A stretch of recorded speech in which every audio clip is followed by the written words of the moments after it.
Hello friends, টেক্সারিং online চ্যানেলে আপনাদের সকলকে জানাই স্বাগতম। আজ ইতিমধ্যেই মোদী সরকার এবং মমতা সরকারের তরফ থেকে গোটা দেশ এবং রাজ্য জুড়ে বেরিয়ে এসেছে একদম 30টি বিরাট বড়সড় আপডেট। বাংলায় লোকসভা ভোটের আগেই জারি হতে পারে রাষ্ট্রপতি শাসন। সরাসরি রাজ্যে রাষ্ট্রপতি শাসন জারির দাবি তুললেন প্রাক্তন বিচারপতি তথা বিজেপি নেতা অভিজিৎ গঙ্গোপাধ্যায়। রাজ্যে প্রধানমন্ত্রী নরেন্দ্র মোদী আসতেই তার কাছে রাষ্ট্রপতি শাসনের দাবি জানানো হয়। শুধু তাই নয়, এইদিকে আবার গোটা দেশ জুড়ে সমস্ত মুসলিমরা ভয়ঙ্করভাবে খেপে গেলেন। দিল্লির এক পুলিশ অফিসার নামাজ পড়ার সময় মুসলিমদের নামাজরত একাধিক মানুষকে লাথির পর লাথি মারছেন, আর সেই মর্মান্তিক ঘটনা দেখে গর্জে উঠল গোটা মুসলিম সমাজ। সেই ভিডিও দেখলেই আপনিও ছিছি করবেন ওই পুলিশ অফিসারের বিরুদ্ধে। শুধু তাই নয়, একই সাথে এইদিকে আবার আজ ব্রিগেডের জনগর্জন সভার মধ্যেই বিরাট বড়সড় ভাঙন ধরাতে চলেছে বিজেপিতে।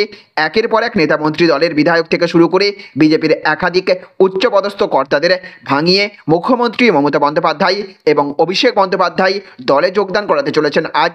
যদিও এইদিকে যেখানে তৃণমূলের একাধিক নেতামন্ত্রীরা দলবদল করতে শুরু করেছেন, অপরদিকে বিজেপিকেও কুপকাত করতে দলবদলের খেলা শুরু করেছেন তৃণমূল। আর এর মধ্যেই এবার অভিজিৎ গঙ্গোপাধ্যায় স্পষ্ট জানিয়ে দিলেন তৃণমূলের সমস্ত ক্ষেত্রে দুর্নীতি করেছে, তাই তাদের ধুয়ে মুছে সাফ করে দেওয়া হবে বাংলা থেকে। তবে যতদিন এগোচ্ছে ততই চলছে লোকসভা ভোটের পারদ।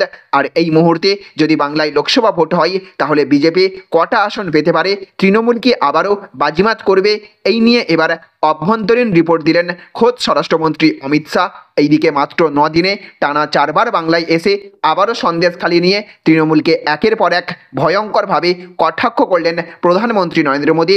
এইদিকে আজ শেখ শাহজাহানকে নিয়ে উঠে এসেছে বিরাট বড় আপডেট।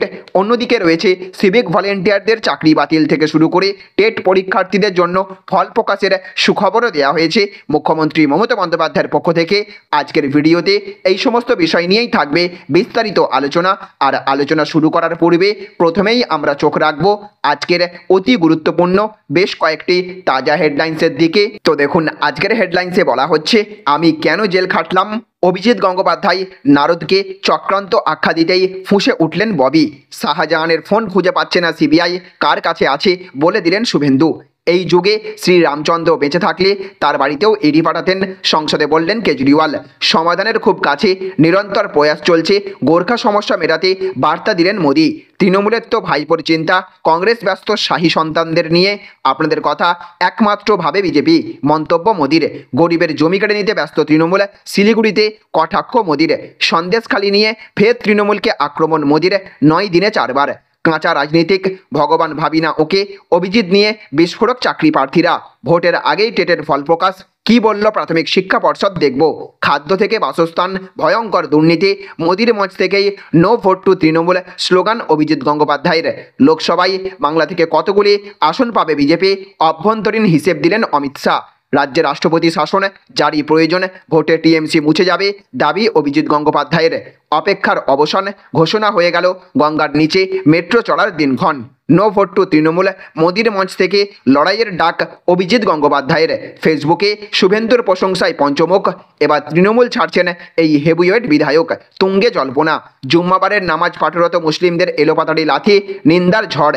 নামাজ পড়ার সময়ে দিল্লি পুলিশের পরপর লাথি, দেখুন সেই মর্মান্তিক ভিডিও। মোদীর সভায় যাওয়ার আগে অভিজিৎ বললেন বাংলায় রাষ্ট্রপতি শাসন চাই। বিধায়কের পর এবার দল ছাড়ার ঘোষণা সাংসদেরও। মোদীর সবার আগে বাংলার শক্ত ঘাঁটিতে সংকটে বিজেপি। রচনার হাতে মিমির ভাগ্য, বিশ্বকাপ জয়ে বলিউড স্টার কারা টিএমসির প্রার্থী হতে পারেন দেখব। সিভিক ভলেন্টিয়ার বাতিল, সরকারি ঘোষণা। সক্রিয়ভাবে দলটা করি না, উন্নয়নমূলক কাজের জন্য ভোটে লড়েছিলাম, উল্টো সুর গাইছেন সন্দেশখালীর বিধায়ক। ব্রিগেডের জনগর্জনে ফুল বদলের পথে মালতী, সুব্রত বাল্লা ধামাকা তৃণমূলের। প্রার্থী হলেন না অধীর চৌধুরী, মমতা নিয়ন্ত্রণ করছেন কে, আশাহত বিজেপি নেতা। কেন সন্দেশখালীর বাসিন্দা বলে তৃণমূলের মিছিলে যোগ, বিক্ষোভে তপ্ত রাজবাড়ি।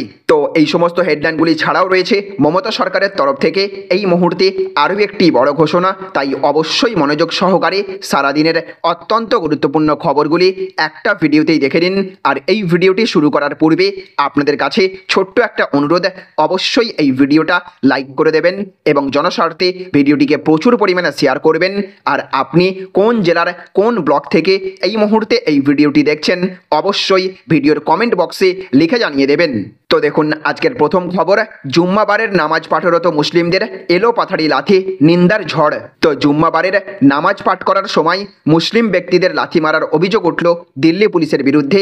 একটি ভিডিও সোশ্যাল মিডিয়ায় ছড়িয়ে পড়ে, যেখানে দেখা যায় এমন দৃশ্য। ইতিমধ্যেই ওই পুলিশ কর্মীকে সাসপেন্ড করা হয়েছে বলে খবর। দিল্লির ইন্দ্রলোক এলাকায় একটি মসজিদে জুম্মাবারের নামাজ পাঠের জন্য অসংখ্য মানুষ জড়ো হয়েছিলেন। ঠিক ভিড়ের জেরে মসজিদের ভিতর প্রার্থনা করার জায়গা পাওয়া যায়নি। ফলে রাস্তায় উপরেই আল্লাহর উদ্দেশ্যে নামাজ পাঠ করতে দেখা যায় বেশ কয়েকজনকে। ঘটনার খবর পেয়ে এলাকায় পৌঁছান দিল্লি পুলিশ কর্মীরা। জমায়েত হাঁটানোর আর্জি জানান তারা। এই ঘটনার একটি ভিডিও সোশ্যাল মিডিয়ায় ছড়িয়ে পড়ে। ভিডিওতে দেখা যায় একজন পুলিশ কর্মী মুসলিম ব্যক্তিদের নামাজ পাঠরত অবস্থাতেই লাথি মারছেন। হাঁটু মুড়ে আল্লাহর উদ্দেশ্যে প্রার্থনার সময় পরের পর লাথি মারা হয় তাদের। এই ঘটনার জানাজানি হতেই চরম উত্তেজনা ছড়িয়ে পড়ে। সোশ্যাল মিডিয়ায় হু করে ভাইরাল হয় ঘটনার ভিডিও। এদিকে আবার আজকের আরও একটি বড় খবর, রাজ্যে রাষ্ট্রপতি শাসন জারি প্রয়োজন, ভোটে টিএমসি মুছে যাবে, দাবি অভিজিৎ গঙ্গোপাধ্যায়ের। তো রাজ্যের আইন শৃঙ্খলা ব্যবস্থা ভেঙে পড়েছে। এই পরিস্থিতিতে পশ্চিমবঙ্গে ৩৫৬ ধারা প্রয়োগ প্রয়োজন। প্রধানমন্ত্রী নরেন্দ্র মোদীর সভায় যোগদান করতে বাগডোগরা বিমানবন্দরে পৌঁছে এমনই দাবি করলেন বিজেপি নেতা অভিজিৎ গঙ্গোপাধ্যায়। এই দিন বাগডোগরায় পৌঁছে উত্তরবঙ্গের অনুন্নয়ন নিয়ে সরব হয়েছেন অভিজিৎ বাবুকে বিমানবন্দরে স্বাগত জানাতে যান বিজেপি বিধায়ক শঙ্কর ঘোষ সহ দলের অন্য নেতারা। বিমানবন্দর থেকে বেরিয়ে সাংবাদিকদের মুখোমুখি হয়ে তিনি বলেছেন, রাজ্যের আইন শৃঙ্খলা ব্যবস্থার সাংঘাতিক খারাপ অবস্থা। অপর মহলের নির্দেশে সাধারণ মানুষ এবং সাংবাদিকদের পুলিশ কিভাবে হেনস্থা করছে সবাই দেখতে পাচ্ছেন। এটাকে কে আইন শৃঙ্খলা বলে? তারা সাধারণ মানুষের ক্ষোভ সামলাতে পারছে না, সাংবাদিকরা সেটা তুলে ধরছেন বলে সাংবাদিকদের আক্রমণ করছে। এটা তো একটা চূড়ান্ত অগণতান্ত্রিক অবস্থা, এটা বেশি দিন চলতে পারে না। তো দেখুন আজকের আরও একটি বড় খবর, ব্রিগেডের জনগর্জনে ফুল বদলের পথে মালতী, সুব্রত বাল্লা, ধামাকা তৃণমূলের। তো নিঃশব্দে নীরবে বড় খেলা খেলে দিলেন তৃণমূলের সেনাপতি অভিষেক বন্দ্যোপাধ্যায়। লোকসভা নির্বাচনের মুখে বাংলার পদ্ম শিবিরে বড়সড় ধস নামিয়ে দিচ্ছেন তিনি। জোড়াফুল সূত্রের খবর, সবকিছু ঠিক থাকলে 10ই মার্চ কলকাতার বুকে ব্রিগেডের মাঠে বাংলার শাসক দল তৃণমূল কংগ্রেসের জনগর্জন সভার মঞ্চে ফুলবদল করতে চলেছেন বিজেপির 3 জন জনপ্রতিনিধি। আলিপুরদুয়ার লোকসভা কেন্দ্রের বিজেপি সাংসদ তথা কেন্দ্রীয় প্রতিমন্ত্রী জন বার্লা, কোচবিহার জেলার তুফানগঞ্জ বিধানসভা কেন্দ্রের বিজেপি বিধায়ক মালতী রাভা রায় এবং দক্ষিণবঙ্গের উত্তর 24 পরগনা জেলার গাইঘাটা বিধানসভা কেন্দ্রের বিজেপি বিধায়ক সুব্রত ঠাকুর। এই সুব্রতই বনগাঁ লোকসভা কেন্দ্রের বিজেপি সাংসদ তথা কেন্দ্রীয় জাহাজ প্রতিমন্ত্রী শান্তনু ঠাকুরের নিজের ভাই। গল্প এখানেই শেষ হচ্ছে না। সূত্রের দাবি লাইনে আছেন আরও 5 বিধায়ক। তবে ঘটনা হচ্ছে এই 3 জনের কেউই প্রকাশ্যে তৃণমূলে যোগ দেওয়ার কথা স্বীকার করেননি। তাদের দাবি এটা মিথ্যা অপপ্রচার। তবে এটাও ঘটনা, অর্জুন সিংহ কিন্তু তৃণমূলে ফেরার আগে পর্যন্ত আউড়ে এসেছেন আমি বিজেপিতেই আছি। এদিকে আজকের আরও একটি বড় খবর, তৃণমূলের তো ভাইপোর চিন্তা, কংগ্রেস ব্যস্ত শাহী সন্ধানের নিয়ে আপনাদের কথা একমাত্র ভাবে বিজেপি। তো শিলিগুড়ির কাউবাখালীর সভা থেকে শাসক দল তৃণমূল তো বটেই, বাম এবং কংগ্রেসকে নিশানা করলেন প্রধানমন্ত্রী নরেন্দ্র মোদী।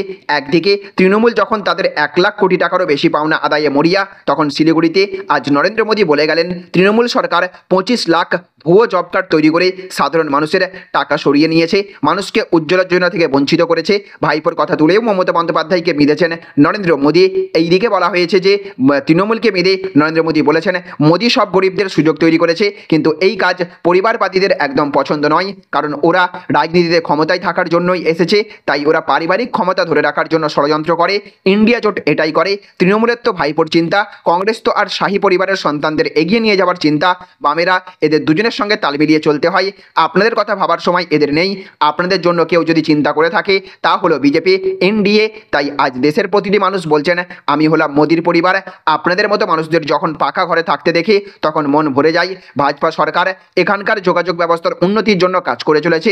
শিলিগুড়ি জলপাইগুড়ির মতো হাইওয়ে তৈরি হয়ে যাওয়ার ফলে মানুষের যোগাযোগ সুবিধা হয়েছে। আমাদের সংকল্প হলো বিকশিত ভারত।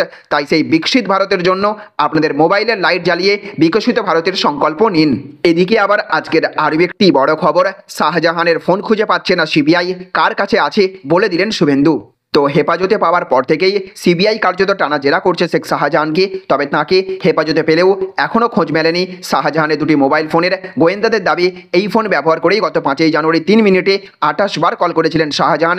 আপাতত এই দুই ফোন পেতে মরিয়া সিবিআই সূত্রে জানা গিয়েছে মোবাইল ফোন দুটি কোথায়, কী রহস্য লুকিয়ে রয়েছে জানার জন্য লাগাতার নিজাম প্যালেসে জেরা করা হচ্ছে শাহজাহানকে। ফোন হাতে পেলেই অনেক তথ্য সামনে আসবে বলেই মনে করছেন গোয়েন্দারা। এই ফোনের মধ্যে কি এমন তথ্য আড়াল করতে চাইছেন শাহজাহান? শুধুই কি রেশন দুর্নীতি, নাকি আর অন্য কোনো তথ্য রয়েছে মোবাইলে? এই সব প্রশ্নের উত্তর খুঁজছেন সিবিআই আধিকারিকরা। এদিকে সিবিআই যখন হন্য হয়ে শাহজাহানের ফোন খুঁজছে, সেই সময় বিধানসভার বিরোধী দল নেতা শুভেন্দু অধিকারী আবার সিবিআইকে উদ্দেশ্য করে নিজের এক্স হ্যান্ডেলে বিস্ফোরক পোস্ট করেন। তার দাবি শাহজাহানের আইফোন 3 পুলিশই নিয়ে রেখেছিল এবং উচ্চপদস্থ অফিসারদের হাতে সেটা তুলে দেওয়া হয়েছিল। শাহজাহানের ফোন নাকি নষ্ট করে ফেলা হয়েছে। এদিকে আবার আজকের আরও একটি বড় খবর, লোকসভায় বাংলা থেকে কতগুলি আসন পাবে বিজেপি, অভ্যন্তরীণ হিসেব দিলেন অমিত শাহ। তো লোকসভা নির্বাচনে বাংলাকে ফের একবার পাখির চোখ মোদী শাহের। বাংলা থেকে অন্তত 35টি লোকসভা আসনের টার্গেট বঙ্গ বিজেপিকে দিয়ে গিয়েছেন অমিত শাহ। সম্প্রতি বাংলা জুড়ে ব্যাক টু ব্যাক সভা করেছেন প্রধানমন্ত্রী নরেন্দ্র মোদী। আর সেই সভা থেকে বাংলার 42টি লোকসভা আসন থেকেই পদ্ম ফোটানোর ডাক দিয়েছেন তিনি। যদিও 35টি আসনকে টার্গেট করে বাংলায় ঘুঁটি সাজাচ্ছে সুকান্ত শুভেন্দুরা। আর এর মধ্যেই বাংলা থেকে বিজেপি ঠিক কতগুলি আসন পেতে পারে সেই সংখ্যা জানিয়ে দিলেন অমিত শাহ। একই সঙ্গে লোকসভার মুখে সন্দেশখালী ইস্যুতেও তৃণমূলকে আক্রমণ শানিয়েছেন তিনি। এই অবস্থায় সামনেই লোকসভা নির্বাচন, কেমন ফল হবে বঙ্গ বিজেপির তা নিয়ে জোর জল্পনা। এর মধ্যেই দলের অভ্যন্তরীণ হিসেব সামনে আনলেন শাহ। বলছেন, গত লোকসভা নির্বাচনে 18 আসনে বাংলা থেকে জিতেছিলাম, এবার 25টি আসন পার করে যাব বলে আত্মবিশ্বাসী স্বরাষ্ট্রমন্ত্রী। শুধু তাই নয়, তার দাবি একটা সময় বাংলায় 2 জন বিধায়ক ছিল বিজেপির, এখন 77 হয়েছে। মজবুতভাবে বিরোধিতা পালন করছে বিজেপি। তবে দেশের সুরক্ষার প্রয়োজনে পশ্চিমবঙ্গে বদল দরকার বলেও মন্তব্য করেছেন অমিত শাহ। সম্প্রতি এক সংবাদ মাধ্যমে সাক্ষাৎকার দেন তিনি, সেখানেই এই কথা বলেছেন মোদির ডেপুটি। তো দেখুন আজকের আরও একটি বড় খবর, আমি কেন জেল খাটলাম, অভিজিৎ গঙ্গোপাধ্যায় নারদকে চক্রান্ত আখ্যা দিতেই ফুঁসে উঠলেন ববি হাকিম। তো নারদ কাণ্ড নিয়ে মুখ খুলেছিলেন বিজেপি নেতা অভিজিৎ গঙ্গোপাধ্যায়। এটি একটি চক্রান্ত বলে দাবি করেন প্রাক্তন বিচারপতি। আদৌ এই কাণ্ডটির কোনো যথার্থতা আছে কিনা তা নিয়ে সন্দেহ প্রকাশ করেছেন তিনি। এবার এই বিষয়টি নিয়েই সরব হলেন রাজ্যের মন্ত্রী ফিরহাদ হাকিম। তিনি প্রশ্ন তুললেন, আমি কেন জেল খাটলাম, তাহলে আমাকেও চক্রান্ত করে ফাঁসানো হয়েছিল? প্রাক্তন বিচারপতি বিজেপিতে যোগদান করার আগেই জানিয়েছিলেন তিনি পদ্ম শিবিরে নাম লেখাতে চলেছেন। সেই নিয়ে সাংবাদিকরা তাকে প্রশ্ন করেন, নারদ কাণ্ডে বিরোধী দল নেতা শুভেন্দু অধিকারীর নাম জড়িয়ে রয়েছে, তাকে কিভাবে সতীর্থ করছেন তিনি? এরই উত্তর দিতে গিয়ে অভিজিৎ বলেছিলেন, প্রথমত বলতে চাই, নারদ একটি চক্রান্ত, অ্যালকেমিস্ট বলে একটি কোম্পানিকে কাজে লাগিয়ে এই ঘটনা ঘটানো হয়েছিল। এটা কোনো স্টিং অপারেশনই নয়, ওই ভদ্রলোককে ব্যবহার করা হয়েছিল। এরপরই কার্যত সরব হন কলকাতার মেয়র। তিনি বললেন, অভিজিৎ গঙ্গোপাধ্যায়ের কথা যদি সত্যি হয় তাহলে আমার জেলখাটা বেআইনি। এতে প্রমাণিত হলো আমাকে চক্রান্ত করে ফাঁসানো হয়েছিল। ফিরহাদের প্রশ্ন, তিনি কেন জেল খাটলেন, কেন তাহলে চক্রান্ত করে ফাঁসানো হয়েছিল? ববি বললেন, অভিজিৎ গঙ্গোপাধ্যায় যা বোঝনের বুঝিয়ে দিলেন, আমি তো প্রশ্ন তুলবই, তাহলে শুধু শুধু কেন আমাকে ফাঁসানো হলো? আমি তো হাতে টাকা নিইনি, ক্লাবের ছেলেরা টাকা নিয়েছে। তো দেখুন আজকের অন্তিম আপডেট, খাদ্য থেকে বাসস্থান ভয়ঙ্কর দুর্নীতি, মোদির মঞ্চ থেকেই no vote to Trinamool slogan Abhijit গঙ্গোপাধ্যায়ের। তো বিচারপতি থাকাকালীন আমার চোখে ভয়ঙ্কর দুর্নীতি ধরা পড়ে। যারা কম নম্বর পেয়েছেন, কিভাবে টাকায় বিনিময়ে চাকরি পেয়েছে তা দেখেছি। যোগ্যদের চাকরি দেওয়া হয়নি, একেবারে দুর্বৃত্তদের দল বলে তৃণমূলকে তীব্র আক্রমণ শানালেন প্রাক্তন বিচারপতি অভিজিৎ গঙ্গোপাধ্যায়। বিজেপিতে যোগ দেওয়ার পরেই এই দিন সেই সভায় প্রথম যোগ দেন প্রাক্তন বিচারপতি অভিজিৎ গঙ্গোপাধ্যায়। আর সেই মঞ্চ থেকেই no vote to Trinamool slogan দেন তিনি। শুধু নিয়োগ নয়, প্রধানমন্ত্রীর সভায় যোগ দিয়ে এই দিন খাদ্য থেকে আবাস একাধিক ইস্যুতে তৃণমূল সরকারকে আক্রমণ শানিয়েছেন বিজেপি নেতা অভিজিৎ গঙ্গোপাধ্যায়। পাশাপাশি সন্দেশখালীতে কিভাবে মহিলাদের উপর অত্যাচার হয়েছে সেই বার্তা দিয়েছেন। বলেছেন, বাংলার শিক্ষা ব্যবস্থাকে শেষ করে দিয়েছে তৃণমূল সরকার, দুর্বৃত্তদের দল। খাদ্য থেকে শিক্ষা, সমস্ত মন্ত্রীরা এখন জেলে, এদের শিক্ষা দিতে হবে। আর তা দেওয়ার সময় এসে গিয়েছে বলে দাবি অবসরপ্রাপ্ত বিচারপতির। আর তাই বাংলার 42টি আসনেই বিজেপিকে ভোট দেওয়ার আবেদন করেছেন তিনি। তাহলে ফ্রেন্ডস, বুঝতে পারলেন, এই ছিল আজকের কয়েকটি গুরুত্বপূর্ণ আপডেট।